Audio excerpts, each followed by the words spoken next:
आज के वीडियो के लिए हम लोगों ने ये 3D प्रिंटर की मदद से इन सभी पार्ट्स को प्रिंट करके लिए रखा है। और हम लोग एक 775 DC मोटर लेंगे। कुछ स्क्रूज की ज़रूरत होगी मोटर को कनेक्ट करने के लिए, और ऐसे कुछ बड़े स्क्रूज की ज़रूरत होगी तो इसके साथ इसके कनेक्शन इसे फिक्स करने के लिए। तो चलिए अब इसे असेंबल करते हैं।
तो जैसे कि आप देख सकते हैं हम लोगों ने इसकी जो स्क्रूज है वो अच्छे से टाइट कर दिया है। अब हम लोग इसमें पावर जोड़ेंगे और उसके बाद हम लोग इसे टेस्ट करेंगे।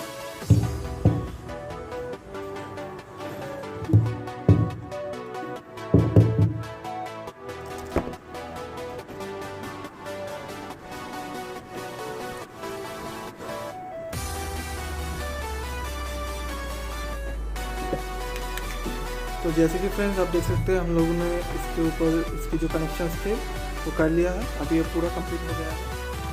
तो चलिए फ्रेंड्स अब हम लोग इसे टेस्ट करते हैं।